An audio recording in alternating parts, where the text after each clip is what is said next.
जय श्री ओम नमः सिद्धेभ्यः। जय श्री ओम नमः सिद्धेभ्यः।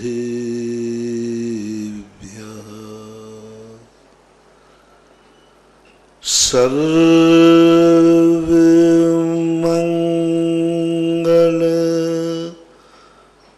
मांगल्यम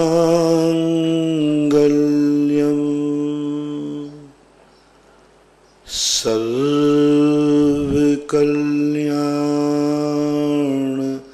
कारकम प्रधानम सर्वधर्माणां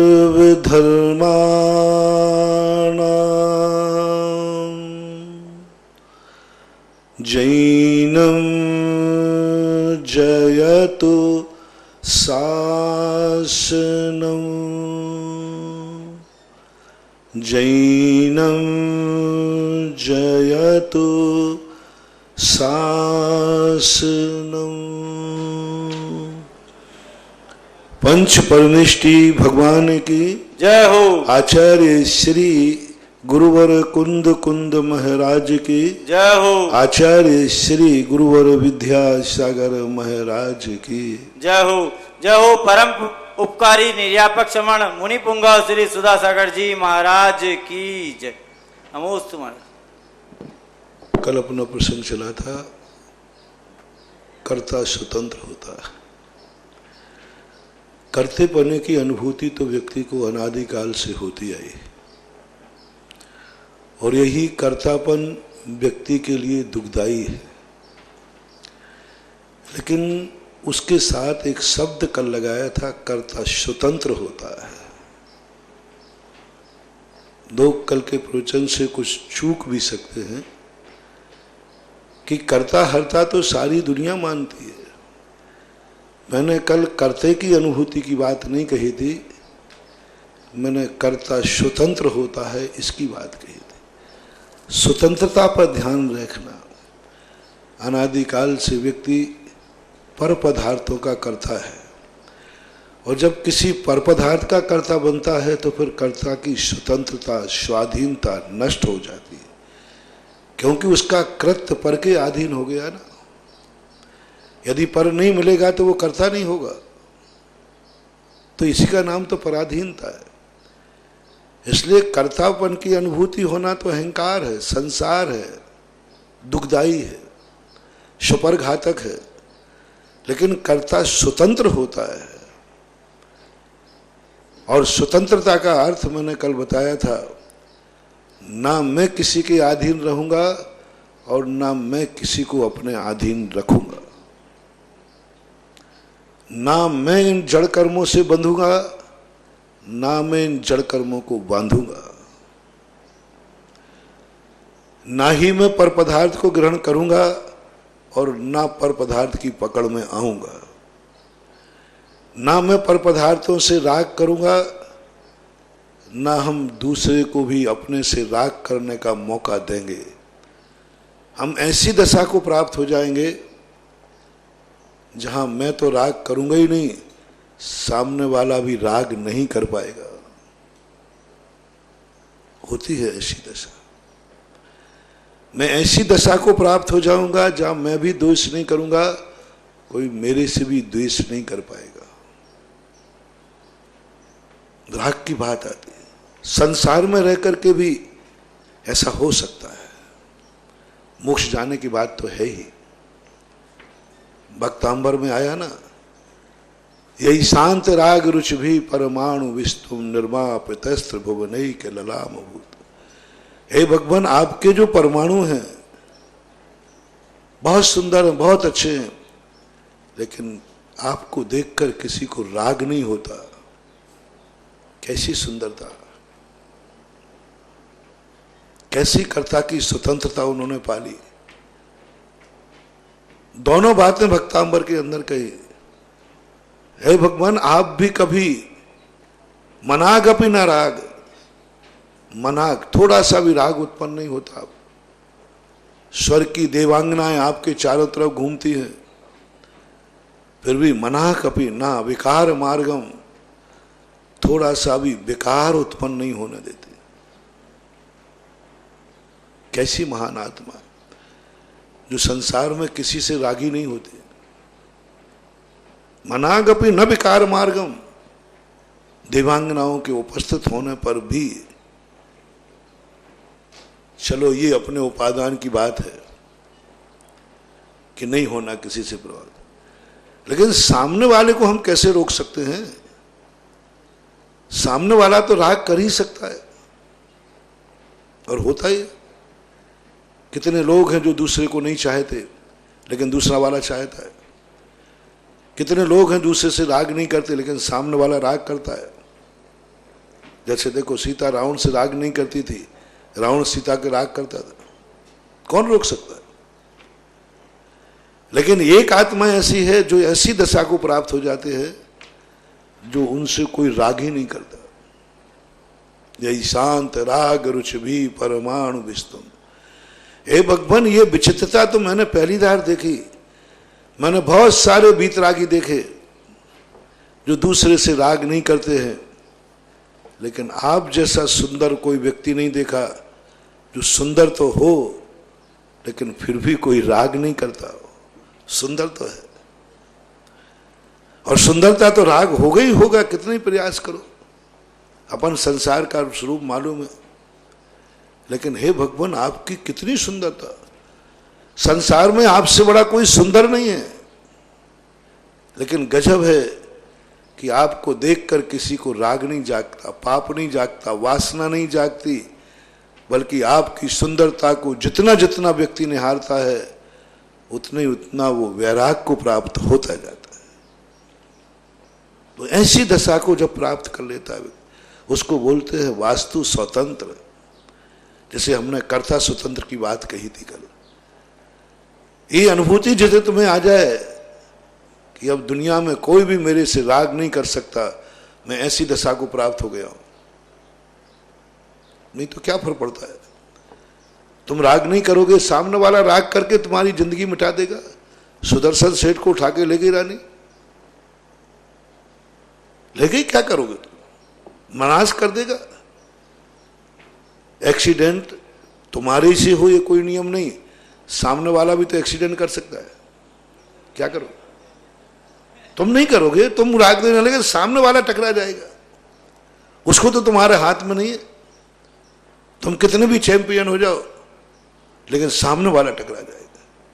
ये संसार बड़ा विचित्र है। बहुत बार व्यक्ति संसार में इसलिए पतित हो जाता है कि वो सामने वाले से मुकाबला नहीं कर पाता। सामने वाला इतना बलजोर पड़ जाता है, इतना ताकतवान पड़ जाता है कि उसका विरोध नहीं कर पाता, विरोध नहीं कर पाता। उसके जीवन की ऐसी मजबूरियां हो जाती हैं, वो स्वयं नहीं चाहता, लेकिन सामने निमित्त इतना बलवान है उसको निमित्त के सामने झुकना पड़ता है, और निमित्त झुका लेता है, और सामने वाला अपने में ढाल लेता है। अनंतों बार ये होता है। आप खुद अपनी जिंदगी में देखिए, 24 घंटे में आप कितने कार्य करते हैं जिन कार्यों को आप ब्लैकमेलिंग हो चुके हैं। ब्लैकमेलिंग किसे कहते हैं? जिस कार्य को आप नहीं करना चाहते हो लेकिन करना, इसी का नाम है ना, कोई भी क्षेत्र में। तो आप 24 घंटे में कितने लोग अपनी जिंदगी में कार्य करते हैं जो स्वयं करना नहीं चाहते लेकिन करना पड़ते।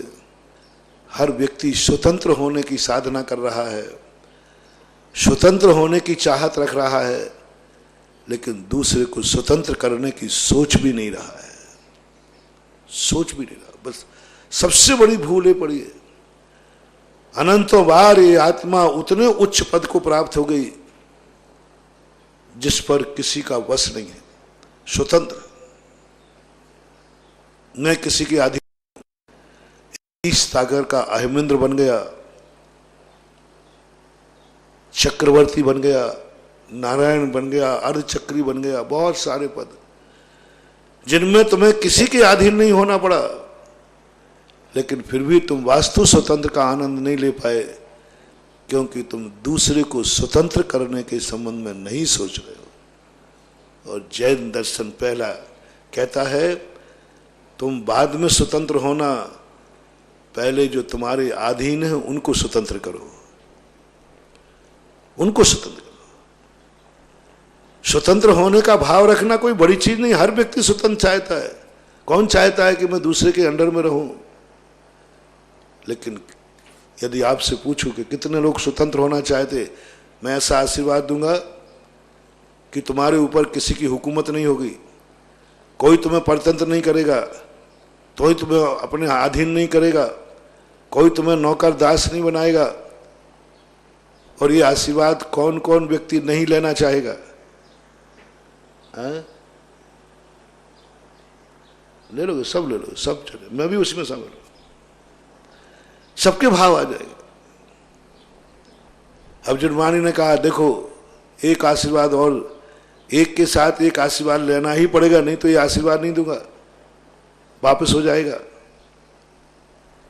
एक आशीर्वाद के साथ ये दूसरा भी लेना पड़ेगा। बोले क्या? एक दूसरा आशीर्वाद देना चाहता हूं कि आज के बाद तुम्हारे अंडर में कोई नहीं रहेगा, कोई भी तुम्हारे अंडर में नहीं रहेगा, बच्चा भी नहीं, पत्नी भी नहीं, भाई भी नहीं, कोई भी नहीं, दुनिया की कोई वस्तु तुम्हारे काम नहीं आएगी, तुम्हारे अंडर में नहीं रहेगी, तुम्हारा कार्य नहीं करेगी। ये आशीर्वाद और लो। उठाऊं हाथ दोनों? नहीं महाराज वो एक पहली बार उठाना नहीं, यहां तो दोनों हाथ से खाता हूं और दोनों हाथ से देता हूं, दोनों हाथ से लेता हूं तो दोनों हाथ से देता हूं। बस यही भूल रही। वो दिन कब आएगा? एक हाथ का आशीर्वाद तो हमने गुरुओं से बहुत बार लिया, एक हाथ का आशीर्वाद तो बहुत बार लिया, अनंतों बार यही आशीर्वाद लिया कि हमें यह आशीर्वाद दो मैं किसी के अंडर में न रहूं। वास्तु स्वतंत्र और कर्ता स्वतंत्र के संबंध में आज एक संकल्प करो मेरे भक्तों कि महाराज का वो आशीर्वाद लेने का साहस कब आएगा? कब तुम कहोगे भगवान गुरुदेव दोनों हाथ का आशीर्वाद दो, ना मैं किसी के अधीन रहूंगा और ना ही मैं किसी को अपने अधीन करूंगा, ना मैं किसी की सेवा करूंगा, ना मैं किसी से सेवा कराऊंगा, ना मैं किसी से राग करूंगा और ना कोई मेरे से भी राग करेगा। दोनों तरफ से पाबंदी, और एक क्षण को भी ये दोनों तरफ की पाबंदी अपन को उपलब्ध हो जाए, इसी को बोलते हैं वास्तु स्वतंत्र शुद्ध उपयोग, आत्मानुभूति, निर्विकल्प दशा, वो परमानंद जो इंद्र नाग नरेंद्र व अहमेंद्र के ना ही कहो। बहुत टेढ़ी खीर है, कोई नहीं चाह रहा है। हर व्यक्ति हिटलर बनना चाह रहा है, जो कल मैंने कहा था। सारी दुनिया मेरे अंडर में रहे, मैं किसी के अंडर में नहीं रहूं, इसी का नाम तो हिटलर है। सारी दुनिया को हम मुट्ठी में बांधना चाहते हैं। इसलिए मैंने कह दिया कि कर्तेपन की अनुभूति नहीं करना है, कर्ता स्वतंत्र है, इसकी अनुभूति करना है। और ये अनुभूति का कारण मैंने कल बताया था, संयोग भाव। हर व्यक्ति को संयोग बनाओ, हर व्यक्ति के कर्ता के रूप चलाओ। हजारों लोग भी आ जाएं तो तुम यही कहना, ना ये मेरे गुलाम है ना मैं इनका गुलाम हूं, ये स्वतंत्र है मैं स्वतंत्र हूं। पेड़ पौधे सब कुछ, जो कुछ भी दुनिया में तुम्हें दिखे, एक पेड़ दिखे, ये भी स्वतंत्र है मैं भी स्वतंत्र। स्वचतुष्ट है, इसका स्वचतुष्ट इसका है, मेरा स्वचतुष्ट यह मेरा है। कर्म और शरीर के संबंध में मैंने कहा शरीर भी अपने आप में स्वतंत्र है। नहीं, शरीर को अपने अंदर बांध के रखना नहीं, शरीर भी स्वतंत्र है। मैं मात्र अकेला, मैं जब स्वतंत्र हूं तो सब स्वतंत्र हैं। ये साधना, ये तपस्या, आज धर्म तो बहुत हो रहा है, पूजा पाठ में बहुत हो रही है, मुनि भी बहुत बन रहे हैं, तपस्याएं बहुत हो रही हैं, बस इस कारण से हो रही है मैं किसी के अंडर में नहीं चलूंगा। पर कोई ये नहीं कह रहा है मैं किसी को अंडर में नहीं चलाऊंगा। परिणाम भी नहीं आ रहा है, और ये परिणाम अपन को लाना है। यही है सम्यक दर्शन। सम्यक दर्शन का अर्थ क्या, शुरुआत है कि तुम सामने वाले को प्रति क्या सोच रहे हो। तुम्हारी नहीं पूछ रहा हूं, तुम क्या चाहते हो, तुम क्या बनना चाहते हो। तुम तो अभी कह दो कि मैं राजा बनना चाहता हूं, मैं भगवान बनना चाहता हूं, मैं मुनि बनना चाहता हूं, मैं चक्रवर्ती बनना चाहता हूं। ये सब तुम लिस्ट बना दोगे। मैं नहीं ये पूछ रहा हूं, मैं पूछ रहा हूं दुनिया को क्या बनना चाहिए आपकी तरफ से। दुनिया को क्या बनना चाहिए आपका लिख लिया मैंने। आप चक्रवर्ती बनना चाहते हैं तो दुनिया, आप इंद्र बनना चाहते दुनिया, आप सुखी होना चाहते दुनिया, आप मोक्ष जाना चाहते दुनिया, आप मुनि बनना चाहते दुनिया। क्या चाहते, दुनिया के प्रति आपका क्या भाव है। सम्यक दृष्टि कहता है हम ज्यादा लिखा पढ़ी नहीं करते हैं, जो मैं चाह रहा हूं अपने लिए यही मैं सारे दुनिया के लिए चाह रहा हूं। बुरे कार्यों में नहीं, नहीं तो मेरी एक आंख फूट जाए तो पड़ोसी की दो फूट जाए। अच्छे कार्य के, सुख के कार्य के, सारी दुनिया को भी मिले, वो भी स्वतंत्र हैं। ऐसी संयोग दशा को बनाओ, सारा परिवार संयोगी बन के रह जाए। सहयोगी नहीं, हा नहीं कह रहा हूं, या कह रहा हूं। संयोग बनाना है। सा मापे बिंदी, या ओ की मात्रा और गा, संयोग, सहयोग नहीं। सहयोग तो फिर संयोगज हो गया। न सहयोग देना है न सहयोग लेना है, वहां संयोग करना है। जैसे हमने दो दीपकों को बताया था, उस दीपक से कोई सहयोग नहीं लेना, तुम्हें सहयोग देना नहीं, मां संयोग करना है। और थोड़ी देर विराम करो, उस संयोग का आनंद लो, उस संयोग का चमत्कार देखो। बुझा हुआ दीपक जलना चालू हो गया। भगवान को इस दृष्टि से देखो, कभी भगवान से संयोग बनाओ, सहयोग नहीं। ना तो भगवान से सहयोग चाहो और ना भगवान को सहयोग दो। उस ऊंची दशा की बात कर रहा हूं, स्थित प्रज्ञ होने की बात कर रहा हूं, ज्ञान होने की बात कर रहा हूं, समय सार की बात कर रहा हूं। कृष्ण ने यही तो अर्जुन से कहा, तुम कौन हो? बोले अर्जुन। अर्जुन कभी भी वैरागी नहीं हो सकता। मैं कौन हूं? कृष्ण। तू कभी मुझे जान नहीं सकता। यदि तुझे निर्मोही पना हुआ है तो निर्मोही का लक्षण तो बहुत ऊंचा होता है, बहुत ऊपर होता है। वो तो न्याय क्या अन्याय क्या, सत्य क्या असत्य क्या, भवन क्या जंगल क्या, कुछ नहीं, स्थित प्रज्ञ हो जाता है। कुछ नहीं रहता उसके अंदर, न्याय क्या अन्याय का कुछ नहीं। ये तात्सरी है, ये द्रोणाचार्य हैं, मैं कृष्ण हूं, ये धृतराज है, ये धर्म है। ये भी भेद क्यों तुम्हारी दृष्टि में?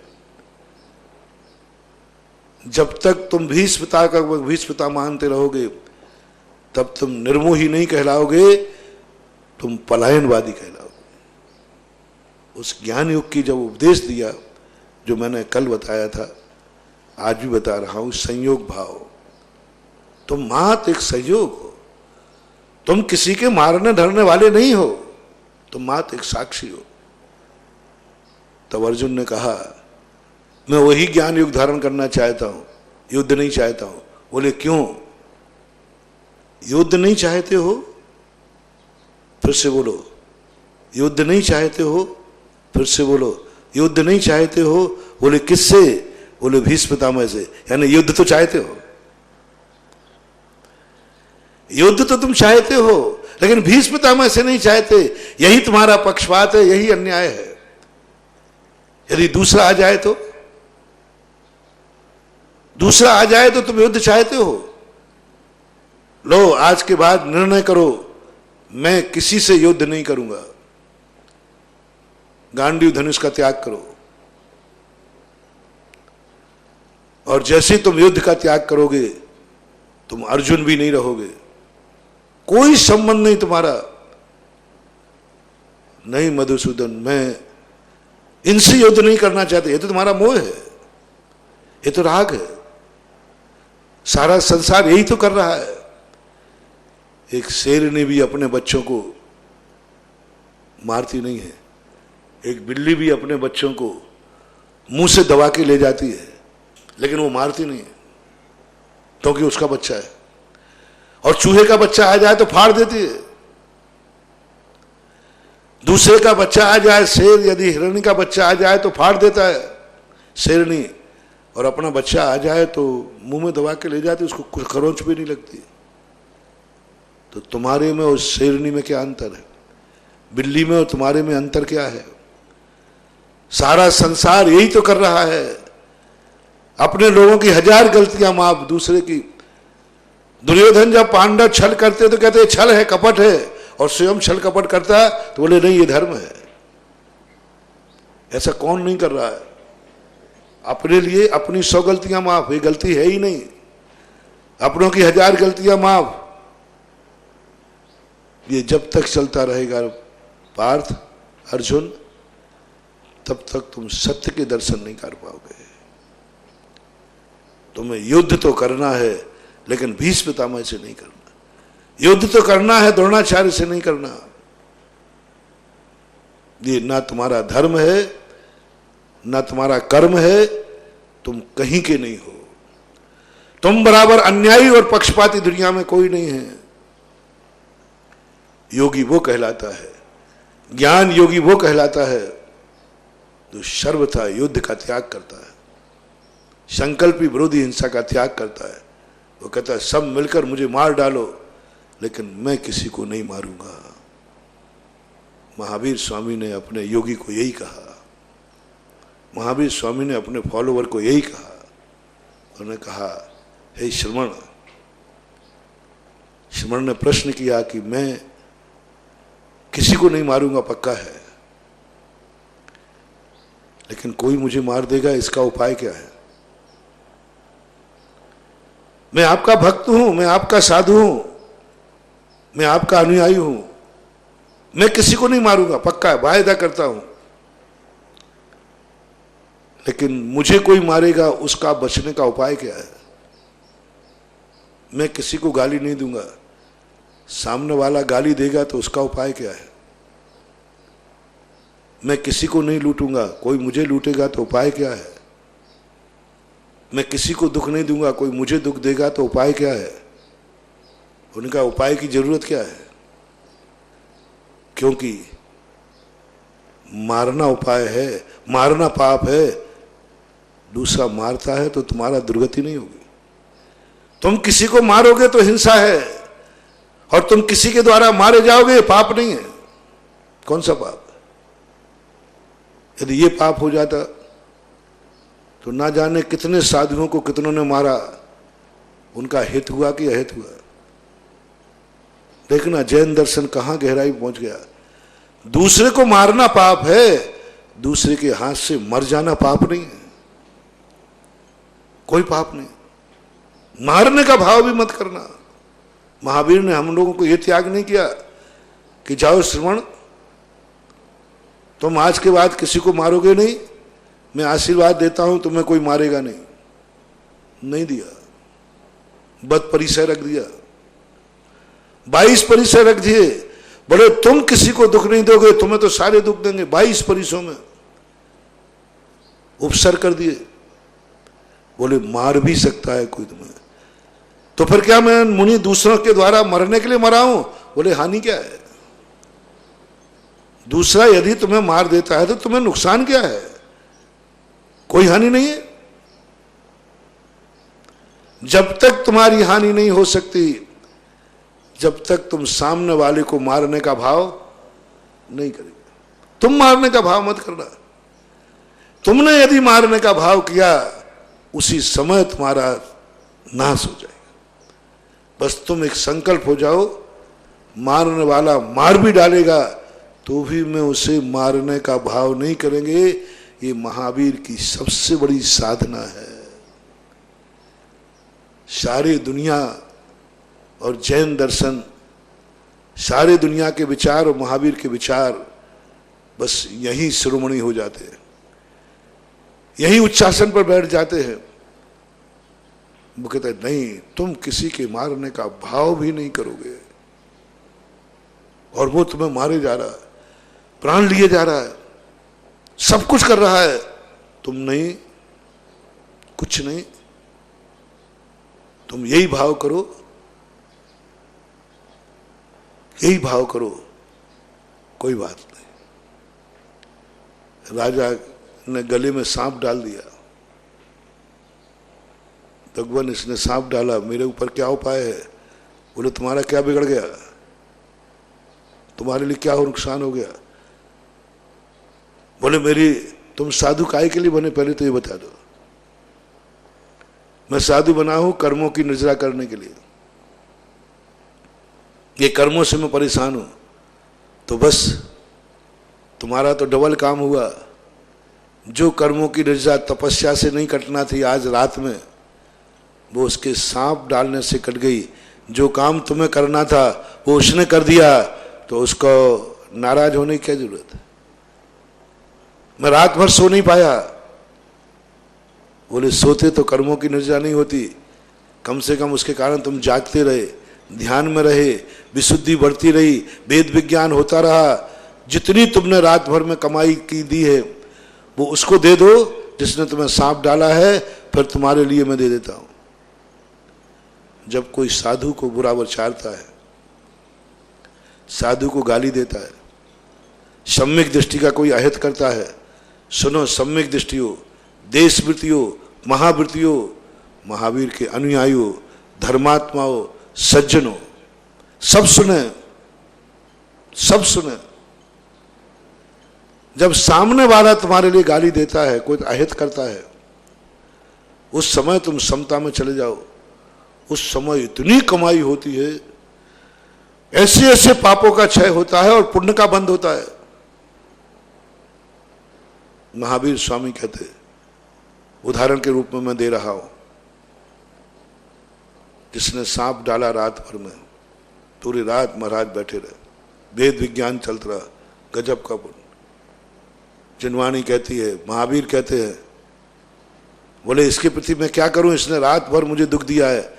दुख नहीं दिया है, रात भर में जो तुमने पुण्य कमाया है, कर्मों का क्षय किया है, ये सब उसको दे दो और फिर मैं तुम्हें डंडा दिए देता हूं, उसका सिर फोड़ देना।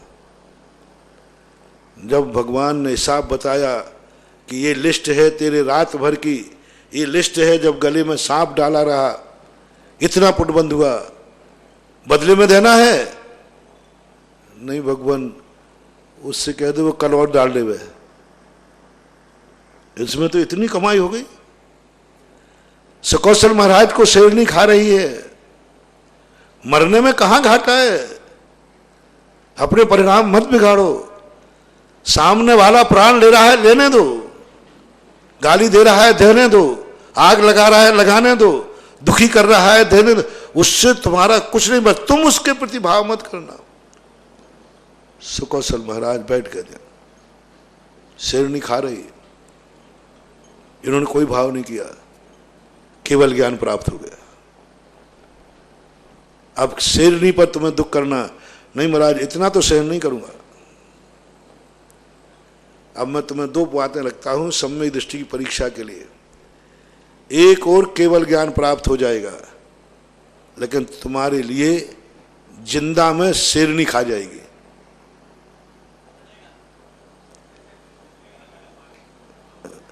शेर नहीं खा जाएगी, लेकिन केवल ज्ञान मिलेगा। अब दोनों में से एक चयन करना है, इसलिए बोला ना महावीर ने, 2-3 मच्छर तो छोड़ दो, अभी हाल पता चल जाएगा। महावीर को समझना बहुत बहुत अच्छा है, जैन दर्शन बहुत ज्ञान। मगर निर्णय कर ले, एक और शेर है, खाएगा तुझे जिंदा में और केवल ज्ञान मिल जाएगा। और यदि शेर से बचना है तो केवल ज्ञान गायब हो जाएगा। सम्यक दृष्टि कहता है मुझे तो केवल ज्ञान चाहिए। आज सिगड़ी रख दी अग्नि की, बोले देख इस सिगड़ी को अलग कर सकता हूं लेकिन केवल ज्ञान नहीं मिलेगा। बोले साहब जलने दो सिगड़ी, केवल ज्ञान मिल जाए। घानी में पेल दिया, बोले ध्यान रखना आत्मा का परमानंद भेद विज्ञान एक तरफ और घानी में पेलना, बोले पेल दो। जैसे आप लोगों को कहीं धन दिख जाता है तो आप कितने रिक्सी काम करते हैं, 2 नंबर के काम करते, स्मगलरगिरी करते, डाकू कितना काम कर, कितनी रिक्स लेके जाता है। एक रात्रि में, जिस रात्रि में लोगों को जाना निकलना मुश्किल है, वो ऐसी गलियों में जंगलों में पड़ा रहता है। किसके लोभ में? धन के लोभ में। धन के कारण एक डाकू बन जाता है, जिंदगी की परवाह नहीं करता, उन जंगलों में रात में भागता है, अरे सांप बिच्छू खा जाए। रात्रि में ऐसी गलियों में घुस जाता है जहां दिन में जाने में डर लगे। क्यों? धन के कारण। मौत को हाथ में लेके चलता है। इसी प्रकार धर्मात्मा कहता है भगवान, जब एक धनी धन के लोभ में प्राणों को लगा देता है तो धर्म के लोभ में मैं भी प्राणों को लगाता हूं। जो मेरी दुर्दशा कराना हो करा दीजिए, लेकिन मुझे केवल ज्ञान प्राप्त करा दीजिए। सम्यक दृष्टि जीव कहता है कि सम्यक दर्शन के साथ में मुझे नरकों में वास करना श्रेष्ठ है, लेकिन मिथ्या दर्शन के साथ मुझे स्वर्ग नहीं चाहिए। नरकों में भेजना है भेज दीजिए, लेकिन सम्यक दर्शन रहना चाहिए। मुझे सम्यक दर्शन चाहिए। और कहा गया सम्यक दर्शन प्राप्त करेगा तो नरक जाना पड़ेगा, वो कहता मंजूर है, बस सम्यक दर्शन रहना चाहिए। ये होता है। धर्म किसे कहते हैं? स्वतंत्रता किसे कहते हैं? क्या तुमने किसी नियम के प्रति, किसी धर्म के प्रति यह बलिदान दिया, इस कार्य के लिए मैं संसार का हर संकट उठाने को तैयार हूं? ऐसा आपका कौन सा नियम है? एक नियम कोई भी, जिसके लिए हर संकट आ सकता है, उसके बदले मौत भी आ सकती है, कुछ भी आ सकता है उसके बदले में। ये मत सोचना कि ये संकट नहीं आए। एक कोई ऐसा नियम अपनी जिंदगी में पालो, ऐसी धर्म के प्रति श्रद्धा रखो। एक और धर्म है और एक और मौत है। तुम अपने सारे लोग के बहुत सारे नियम हैं, बहुत सारे धर्मात्मा हो आप लोग, बहुत धर्म करते हो, लेकिन इस धर्म की कीमत कितनी है? कितने में छोड़ दोगे? कितने में परिणाम बिगड़ जाएंगे? कितने में आप कह दोगे कि मैंने ये नियम लेकर गलती की? कितने में? बहुत जल्दी भ्रष्ट हो जाओगे, बहुत जल्दी हथियार डाल दोगे। जैन दर्शन कहता है तुम एक कोई नियम ऐसा लेके बताओ जिसमें तुम्हें कहा जाएगा ये नियम यदि तुमने पालन किया तो मैं जिंदा अग्नि में जला दूंगा, तुम्हारे लिए शरीर की बोटी बोटी कर दूंगा। बंदूक यहां लगी हुई है और धमकी नहीं दे रहा है, वो बंदूक लगा ही देगा। पर वो ये कह रहा है तुमने नमोकार मंत्र बोला और एक गोली अंदर गई, क्या फैसला है? और वो धमकी नहीं दे रहा, ध्यान ये मत समझना, तुमने मुंह से बोला नहीं और गोली अंदर गई नहीं, बस। अब महावीर कहते हैं इन दोनों में से एक चयन करना है। या तो नमो हरिहंताणम शब्द बोल ले, समो हरिहंताणम बोलेगा जिंदगी खत्म, गोली अंदर। और यदि नहीं बोलेगा तो जो जिंदा रहेगा वो छोड़ देगा, उसने वचन दे दिया। अब कितना राग है तुम्हारा नमो हरिहंताणम से,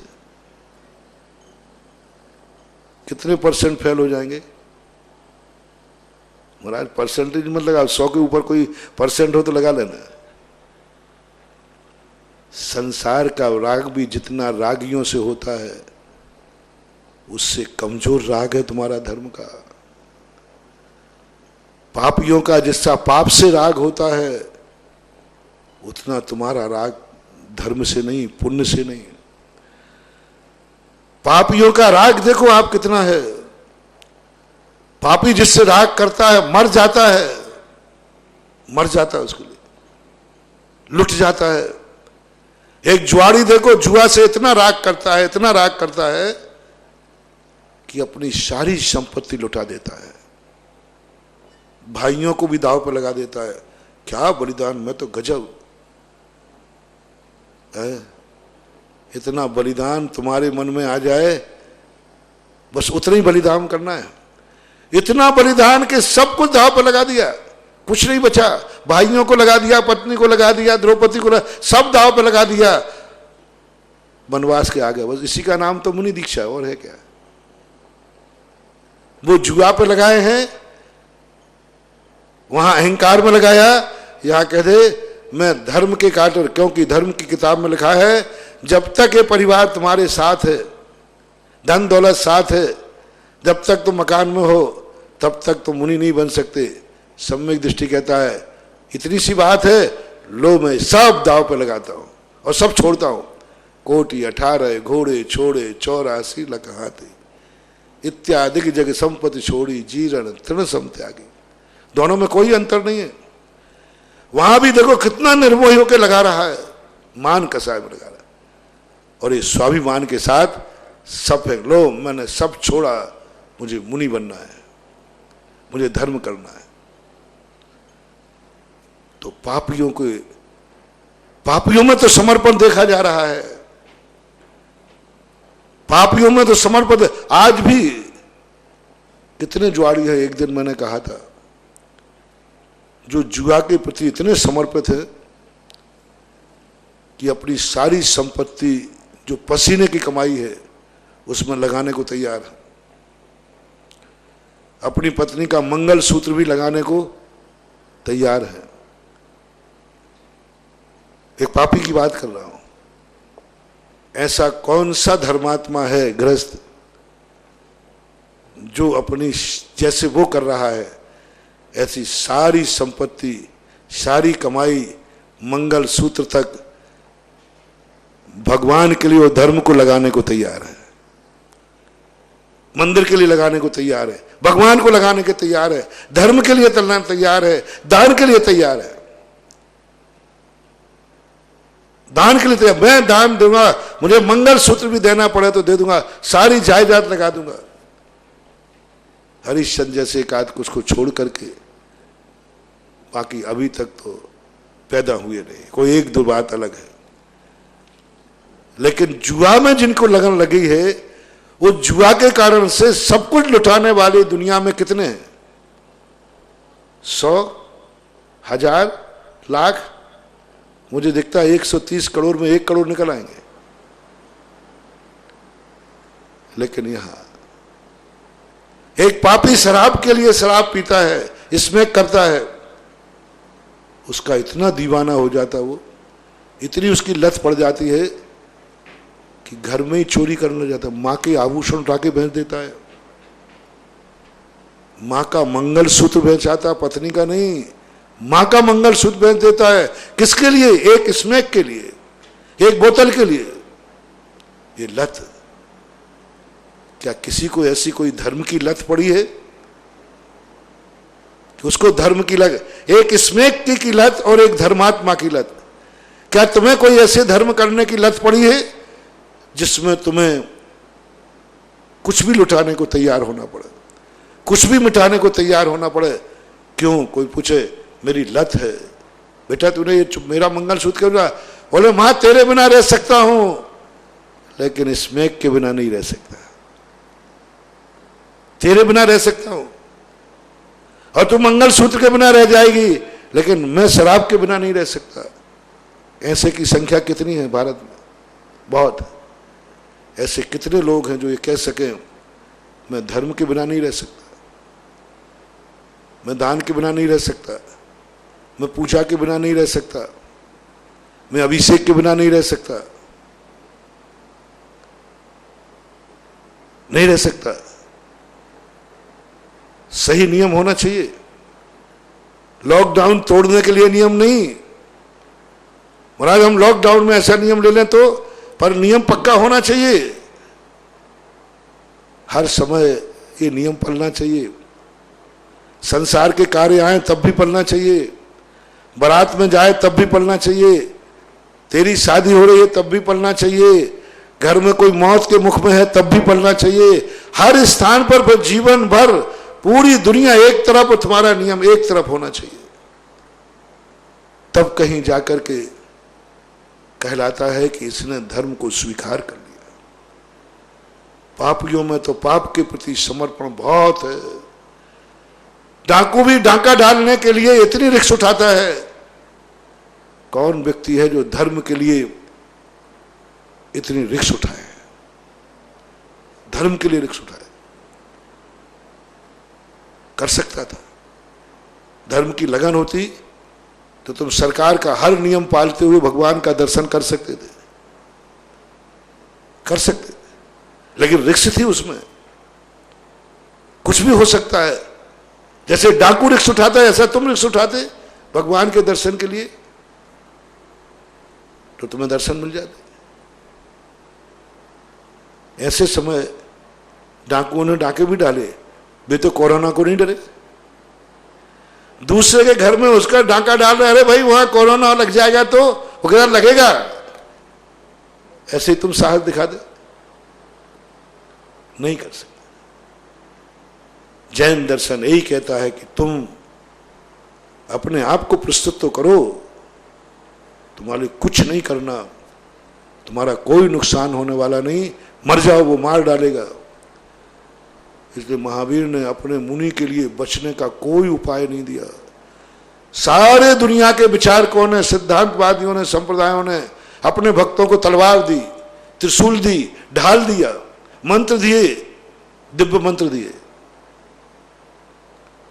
कहीं भी चले जाओ, सब संप्रदाय वालों ने अपने निकटवर्ती भक्त के लिए शस्त्र दिए, ढाल दिए, मंत्र दिए, शक्तियां दी, दिव्य शस्त्र दिए। लेकिन तुम्हारे महावीर ने तुम्हारे मुनि महाराज को क्या दिया? थी वे भी छीन ली थी। विद्याधर लोग जब दीक्षा लेते हैं तो उनके पास बहुत विद्याएं होती है। छोड़ो ये विद्याएं। बोले साहब काम आएंगे, कोई मारेगा तो? बोले नहीं, सब छीन, कुछ नहीं, बिना ब्लूट जैकेट के कर दिया। मारने को एक डंडा भी नहीं दिया। कुत्ता भी आ जाए तो उससे तो निपटू। अरे कुत्ता आ जाए, कोई आ जाए, एक डंडा तो कम से कम व्यवस्था होना चाहिए संसार में। बोले नहीं, डंडा नहीं होगा। कोई भी बचने का उपाय नहीं है, और कोई भी कभी भी साधु के साथ कुछ भी कर सकता है। मच्छरों से तक बचने का उपाय नहीं है। दुनिया से क्या बचने का उपाय देंगे महावीर साहब? मच्छर तक हमें निपटा देते हैं, और हूं किसका चेला? देखो कितनी बड़ी हस्ती है मेरी। महावीर जैसी शक्ति पाकर, महावीर जैसा भगवान पाकर के भी उनका चेला हूं, और एक मच्छर से भी बचने का कोई उपाय नहीं मेरे पास। मैं मच्छरों से भगाने के लिए मंत्र माला नहीं फेर सकता। मच्छर भगाने वाला महावीर से कहो, महावीर स्वामी और मंत्र बाद में देना, कोई एक आध मंत्र दे दो जिससे मच्छर नहीं काटे। तो महावीर कहते मेरे पास कोई मच्छर नहीं है, मंत्र है, और मंत्र फेरेगा तो तेरी दुर्गति होगी। है मंत्र तो है, लेकिन तेरी दुर्गति होगी, और मच्छर काटेंगे तुझे तो तेरी सदगति होगी। अब क्या करें बोलो। महावीर का मच्छर भगाने का मंत्र है, एक मंत्र ऐसा है जिसको फेरने से मच्छर नहीं आते, लेकिन शर्त एक है कि महावीर कहते फिर तेरी दुर्गति होगी, मोक्ष नहीं। अब मैं क्या करूं, सदगति पाऊं कि मच्छरों को भगाऊं? बहुत छोटा सा मंत्र है। अरे मंत्र की जरूरत ही नहीं है, अलाउट लगा दो ना कमरे में। अब मंत्र तंत्र की क्या जरूरत, एक अलाउट लगा दो, आराम से सो, वे सब निपटते रहेंगे रात भर, तुम घर राटे लेते रहना। महावीर कहते हो जाएगा ये, लेकिन तेरी दुर्गति होगी। मच्छर काटेंगे तो तेरा कुछ भी नहीं बिगड़ेगा, परिचय होगी, निर्जरा होगी, तेरी साधना बढ़ेगी। जो सो रहा था जागेगा, जागेगा तो ध्यान करेगा। साधु जितना जागेगा उतना जगत का कल्याण है, और पापी जितना सोएगा उतना जगत का कल्याण है। साधु जितनी देर जागेगा क्या करेगा? अपना कल्याण, जगत का कल्याण, फायदा ही फायदा है। जितनी देर साधु जागता है उतनी देर जगत का कल्याण सोचता है, हित सोचता है। साधु का सोना आपके लिए लॉकडाउन से खतरनाक है। जैसे लॉकडाउन में तुम्हारी सारी इनकम बंद हो गई, इसी प्रकार जितनी देर साधु सोता है उतनी देर तुम्हारे पास जो साधु का आशीर्वाद आ रहा था वो बंद हो जाता है, क्योंकि साधु जागता है। जितना जागेगा आत्मा और जगत का कल्याण है। हे श्रमण, तू रात भर मच्छरों से जागता रहा, कितनों का कल्याण हुआ, वो पुण्य देह कितना बन गया, तेरा कल्याण हुआ इतना बन गया। तब साधु कहता ठीक है, ऐसी परिणति आ जाए और बिना ब्लू जैकेट के सारी दुनिया में घुमा दिया, सारी दुनिया में घुमा दिया, कोई भी कुछ कर सकता है। बोले हो जाए। महावीर स्वामी को एक ही चिंता है, मात्र एक जैन दर्शन के भगवान ऐसे, मेरा शिष्य कभी किसी को मारने का भाव नहीं करे और मेरे शिष्य को सारी दुनिया में उनके मार डाले, इसकी चिंता नहीं है उनको। मात्र एक दुनिया में महावीर स्वामी ऐसे, एक जैन दर्शन ऐसा है। सारी दुनिया के दर्शन मैंने उठा के देख लिए, हर व्यक्ति एक ही कहता है, सारी दुनिया मर जाए तो मर जाए, मेरा भक्त नहीं मरना चाहिए, मेरा साधु नहीं मरना चाहिए।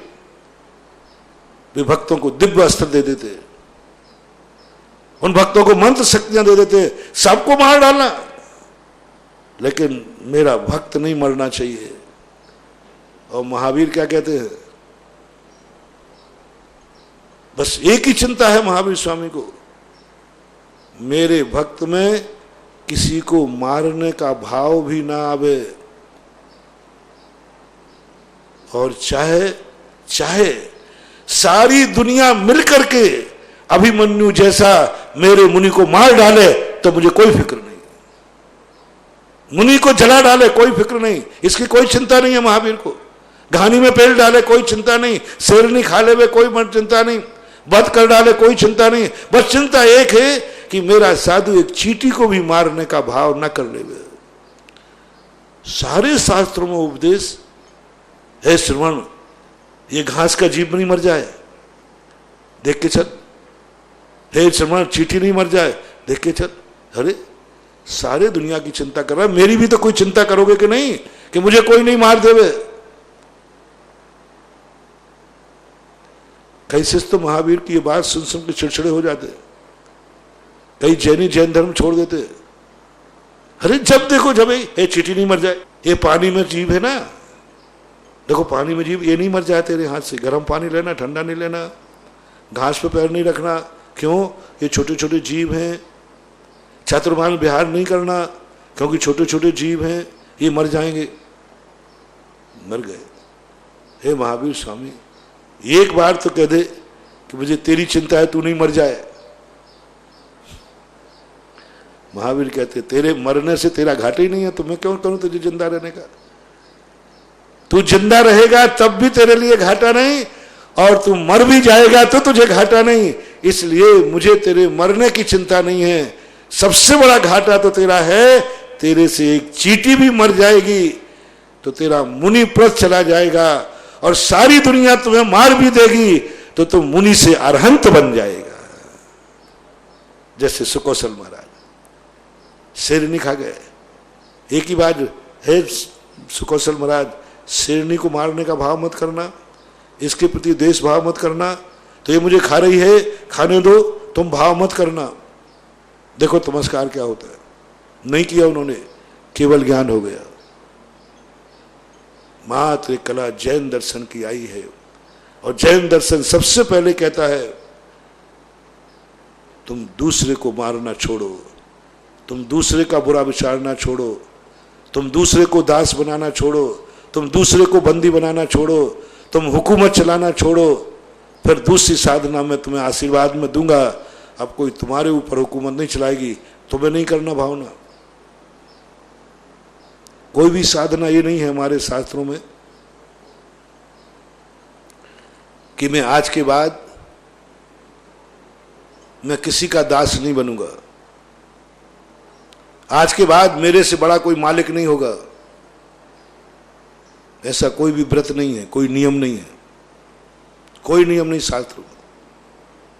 मैंने खोजा कि वो नियम कौन सा है जिस नियम को पालन करने से मेरे से बड़ा कोई नहीं होगा, मेरे से बड़ी कोई शक्ति नहीं होगी। नियम तो नहीं मिला, बनते हैं, पर यह नियम मिला कि मैं किसी जीव के प्रति दुख नहीं दूंगा, किसी को भी नहीं, मैं सबको छोड़ता हूं, यहां तक कि शरीर को भी छोड़ता हूं, कर्म को भी छोड़ता हूं, मैं एक स्वतंत्र हूं। आप लोग भी साधना करो शुरू। गृहस्थ लोगों, तुमने अपनी दासता से किस किस को मुक्त किया है? ये व्रत क्या है? क्या है? परिग्रह प्रमाण क्या है? क्षेत्र न्यास क्या है? मैं भारत के बाहर के देश क्षेत्र को स्वतंत्र करता हूं, मैं अपने नाम से वहां का कोई जमीन नहीं रखूंगा। क्षेत्र को आपने स्वतंत्र कर दिया, भारत के अकेला, सीमा शुरू करो। भारत के बाहर मेरी कोई संपत्ति नहीं होगी, मैं अपना कब्जा नहीं दबाऊंगा, मैं अपने अंडर में नहीं करूंगा, मैं अपने नाम की रजिस्ट्री नहीं कराऊंगा। सीमित करो, भारत में भी और सीमित करो, करते जाओ करते जाओ करते जाओ। मैं सोने चांदी की सीमा करता हूं, इतने सोने चांदी को मैं अपने बंधन से मुक्त करता हूं, इतना सा रखूंगा। ये सब वही है गुलामियत, सब छोड़ते जा रहे। थाली में भोजन करने बैठा, मैं इतनी सब्जी के अलावा सारी वनस्पतियों को स्वतंत्र करता हूं। सारी वनस्पतियां बाजार में मेरे लिए आई थी, मैं चाहता तो सारी सब्जियां खरीद करके, नहीं, मैं इन सब्जियों को सबको बरी करता हूं, 2 सब्जी लूंगा, सबको बरी करता हूं, बस। वो है दातार। उस राजा की प्रशंसा होती थी। जेल में बंद रहने वाले लोग राजा को दुआ देते थे कि हे भगवान, मेरे राजा का जन्मदिन आ जाए, इस साल नहीं मरना चाहिए, क्योंकि मैं जेल में पड़ा हूं और मुझे मालूम है कि राजा साहब का जन्मदिन आएगा, वो जन्मदिन की खुशी में वो मुझे बरी कर देंगे। तो जेली माला फेर रहे हैं कि हमारा राजा अगले जन्मदिन तक जिंदा रहना चाहिए, जिंदा रहना चाहिए, क्योंकि अगली बार बरी मिलेंगे हमें। और राजा बरी कर देता जब भी खुशी का दिन आता। जब जब राजा की खुशी का दिन आता, अच्छा राजा बंदियों को बरी कर देता था। तो बंदी लोग राजा के खुशी के दिन के लिए माला फेरते थे कि मैं राजा का ऐसे खुशी का दिन आवे, ऐसा अच्छा दिन आवे, क्योंकि जब जब राजा खुश होगा तब तक वो जेलियों को बंदी से मुक्त कर देगा। बस यही महावीर ने कहा। और उस राजा के देखो, अब उस राजा को बंदी दुआ दे रहे हैं, सुख की। बंदी कह रहे हैं कि मेरे राजा में महोत्सव आए, आनंद ही आनंद आ जाए, कोई अच्छा कार्य हो जाए। बंदी कह रहे, अब इस सारा संसार तुम्हें भी जैन दर्शन राजा कहता है उसे मालूम है कि ये जब खाने बैठेगा, ये महाराज के पास से आया है, ये स्वाध्याय करके आया है, और जब जब ये महाराज के पास स्वाध्याय करके आता है तब तब ये पता नहीं कितनी चीजों को बरी कर देता है, कितनों को। होता है नियम, बताते कर्ण का ऐसा नियम था, जब वो पूजा करके लौटता था उससे जो कोई जो मांगता था वो दे देता था। कवच मांगा दे दिया, सब दे देता था। ऐसे ही जैनी धर्मात्मा के प्रति सारा ब्रह्मांड चाहता है कि ये मनुष्य मुझे नहीं बचने देगा, ये मनुष्य मेरा सर्वनाश कर सकता है। लेकिन कर्ण इस समय पूजा करके आया है, और जिस समय वो भगवान के पास से आता है, पूजा करके लौटता है, उस समय वो कुछ भी दे सकता है, किसी को भी बरी कर सकता है। ऐसे ही तुम्हारे प्रति क्या भाव है। आज ये मंदिर होके आ रहा है, आज गुरु का प्रवचन सुन के आ रहा है, आज ये स्वाध्याय करके आ रहा है, आज ये माला फेर के आ रहा है। जब जब जैनी मंदिर से लौटता है, जब जब गुरु के प्रवचन से लौटता है, तब तक वो संसार में किसी ना किसी वस्तु को, व्यक्ति को अपने गुलामियत से मुक्त करता है। मंदिर जाने का अर्थ क्या है? भगवान का दर्शन ही नहीं। जैनी भगवान के दर्शन के बाद भोजन क्यों करता है? पहले क्यों नहीं करता? पहले कर लेना चाहिए, आहार के पहले कर लेना चाहिए। क्या फर्क पड़ता है भोजन कराने में? क्या भूखे रहकर? नहीं, जैन दर्शन कर लेगा, पहले करेगा तो सब खा जाएगा। ये कुंभकर्ण है, राक्षस है। और मंदिर से वो प्रवचन सुनने के बाद जाएगा तो ना जाने कितनी वनस्पतियों को बरी कर देगा, कितनी वनस्पतियों को बरी कर देगा। कहेगा कि 10 लाख वनस्पतियां हैं, मैं सबको आज अपने चवेने से, अपनी थाली से, अपने पेट से, अपनी भूख से, अपनी जिह्वा से मैं बरी करता हूं, मार 2 को छोड़ दूंगा। कितना बरी कर दिया। अब ये वनस्पतियां तेरे लिए दुआ देंगी। ये संसार की जितनी वनस्पतियां हैं जैनी को दुआ देती है, और वे हमेशा एक ही भाव करती हैं, हर व्यक्ति, हर जैनी, इसका कभी मंदिर नहीं छूटना चाहिए। लो, कई बार तुम कहते महाराज नियम टूट गया तो क्या करूंगा? मैं तुम्हें बता रहा हूं एक रास्ता। लो, मैं तुम्हें दुआ दिलाता हूं, और गरीब की दुआ कभी निष्फल नहीं होती। तो मंदिर के पेड़ पौधे, सारे पेड़ पौधे, रास्ते में जितने पेड़ पौधे होंगे, जितनी सब्जियां होंगी, सब तुम्हें दुआ देंगे, यही भावना भाएंगे, हे भगवान इसका मंदिर नहीं छूटना चाहिए, भगवान इसका मंदिर नहीं छूटना चाहिए। एक एक पेड़ पौधा तुम्हें दुआ देगा, एनर्जी देगा, इसका मंदिर नहीं छूटना चाहिए। बोले क्यों? बोले जब जब ये मंदिर से लौटता है, ना जाने कितनी वनस्पतियों को अपनी थाली से बरी कर देता है, फ्री कर देता है, जाओ मैं तुम्हें नहीं खाऊंगा। संसार में हर व्यक्ति राक्षस है, हर व्यक्ति निशाचर है, कुछ भी खा लेते। पापी और राक्षस लोग क्या खाते हैं? बोलो, पापी राक्षस क्या खाते हैं? जो मिल जाए सब खा लेते, जो मिल जाए सब खा लेते, भक्षा भग। देखो चाइना माना केकड़े खा जाए, बिच्छू खा जाए, सांप खा जाए, उनका तो भगवान माले गए, क्या क्या खा जाते, सब खा जाते। जैनी भी खा सकता था कि नहीं? यदि तुम चाइना में होते तो खाते, वही खाते, चाइना में जन्म जाते। कर्म ने कितना बड़ा कहा, ये तुम नहीं बने हो, और आज तुम मंदिर जा रहे हो तो कर्म तुमसे दुआ देगा, हे भगवान लो वनस्पति की दुआ, लो जीव जंतुओं की दुआ, लो कीड़े मकोड़ों की दुआ। इनके शरीर से, इनकी आत्मा से स्वाभाविक एनर्जी निकलेगी। संसार का हर व्यक्ति जैनी बने। केकड़ा भी कह रहा है, छिपकुली भी कह रही है, सब कह रहे हैं हर व्यक्ति जैनी बने। क्यों? जैन कुल में जन्म लेने वाला कभी हमारे प्राण नहीं लेगा। महावीर भगवान की जय।